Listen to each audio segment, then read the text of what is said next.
So I'd now like to introduce the final speaker in our behaviour change session, which is Dr. Moira Nicholson, lead behavioural scientist at the Cabinet Office. Hello, Moira.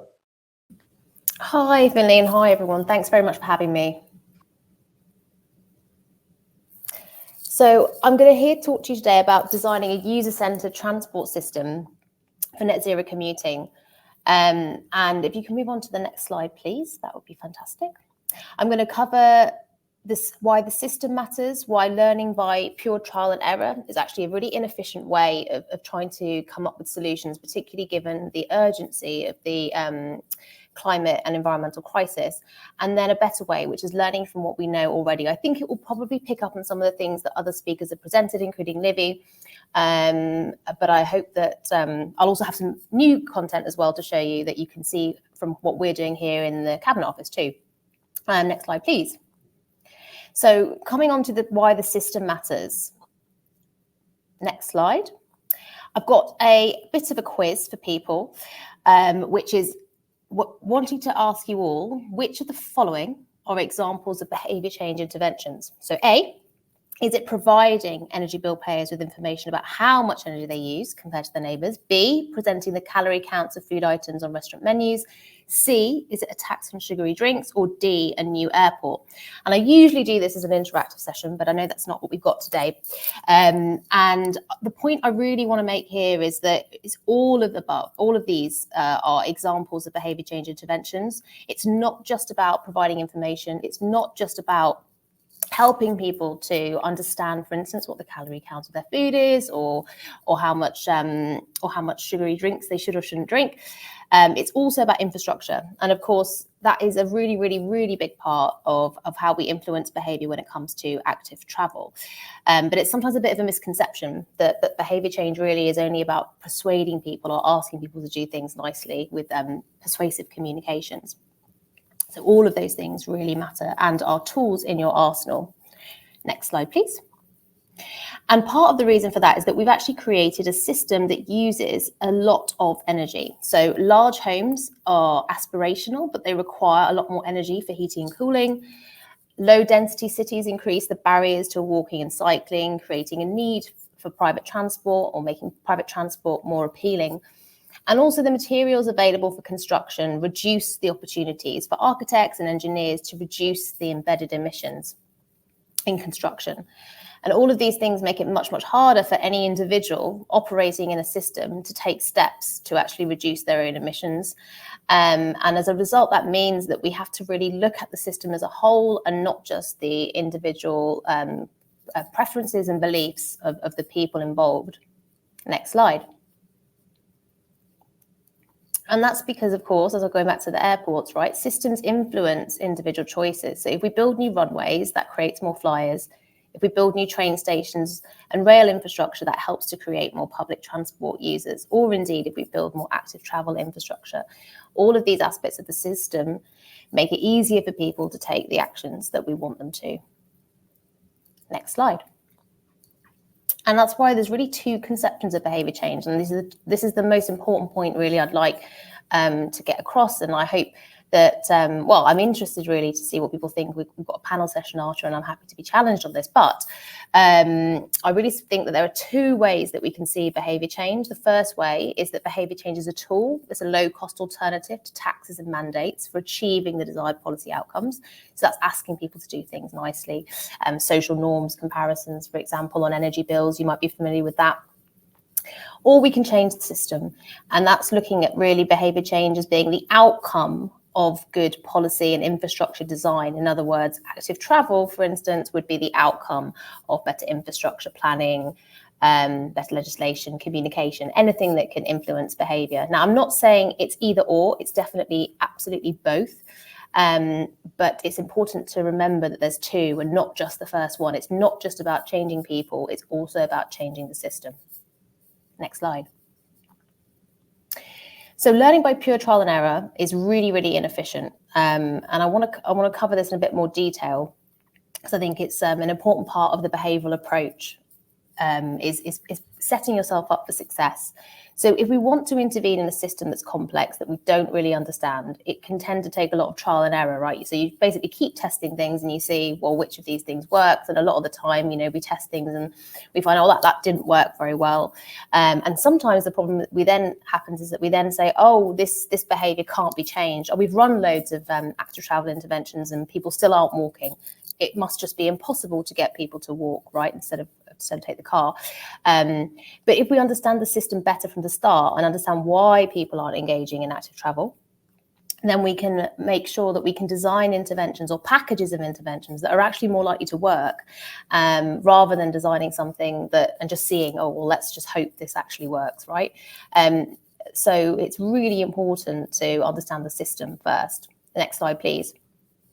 So what is the best way to do this? And the best way, I would say, is to learn from what we know already. And we do actually know a lot from behavioural science and other disciplines about how we can actually shift behaviour across lots of different domains, but also in active travel. And the approach that we take, it's similar to lots of behavioural scientists. So you'll see this probably time and time again. But I think maybe what is a little bit different is that we start by mapping out the system first. So all the actors in the system. And then we define our behaviours, then we identify barriers, and then we prescribe solutions. And the point I'm making here is that oftentimes we start with that bit at the end. So you get in a room and you say, we've got this problem, right? We want to get people to walk or cycle. Okay, has anyone got any ideas as to how we can, solve this problem? And someone might come up with an idea that says, oh, well, one of the issues is that people don't have lockers. So let's put lockers in. And of course, that is an issue, but there's probably lots of others. In other words, you want to take a systematic approach, right? You want to be able to say, well, what are all the problems? You want to put them all on the table and then go, well, what can we systematically do to get rid of every single one of them that's in your gift to remove? So the first 3 steps really are using behavioural science to understand what the problem is. And what you do is therefore narrow down what I would call the solution space, so the range of possible solutions that have a good chance of working, before you then go test them. So I'm not saying you don't test. I'm just saying it's not just pure trial and error. It's really about kind of honing in on the things that are most likely to work, and that's really important because we don't have a huge amount of time to get this right. So we want to make sure that what we are testing and is viable. Next slide, please. So this is an example of a systems map that we do. And the systems map here is really just the actors. So the individuals that have a role to play in influencing the system, all the different aspects of the system to do with transport. So you've got your institutional actors, your market actors, your societal actors, your personal actors. So just taking a couple on the left-hand side, you've got government, you've got transport providers, you've got educational institutions, financial institutions, market actors might be the tech company. So for instance, like Google Maps, what comes up on Google Maps when you type in to get a route from A to B? Does it come up with driving automatically, or does it come up with walking? Or does it privilege quicker ways by car, or sometimes slightly slower ways by foot? Also urban planners and housing developers. So in other words, where are homes placed and what are the amenities nearby? Do people have to get in their car? And then of course, employers. So what time of day do people have to get into work? Is it strict? Can people is there flexi time? And then personal actors, obviously the individual themselves. So obviously we make a lot of our decisions about how we travel within the constraints that the other actors unconsciously impose, or sometimes consciously impose, and plus our friends and family, right? So we're influenced by them and what they do. Next slide. Then what we can do is we can define the behaviours for each of the actors. Now, this is very high level, and you would want to be more specific, but just given that we've got a short period of time, I just thought I would cover it at a high level. So for government, we want them to invest in infrastructure and evidence-based policies that enable low carbon commuting. For tech companies, we want them to design evidence-based services that help people to engage in low carbon travel. We want employers to encourage and enable their staff to commute sustainably. And we want for individuals to swap car trips for public transport, walking, cycling, or wheeling. Next slide, please. And then we can look at what the barriers, what barriers those actors face to those specific actions. I usually use COMBI. It's not the only model of behaviour change, but I think it's simple but comprehensive. So capability is, do people have the skills, knowledge and awareness? Opportunity is, are there things in the way outside of themselves that are stopping them from doing it? So for an individual, is there the cycling infrastructure? But for government, there might be opportunity barriers too. So for instance, if they haven't got the budget, or if they're trading off between budgets on transport compared to budgets for education, for instance.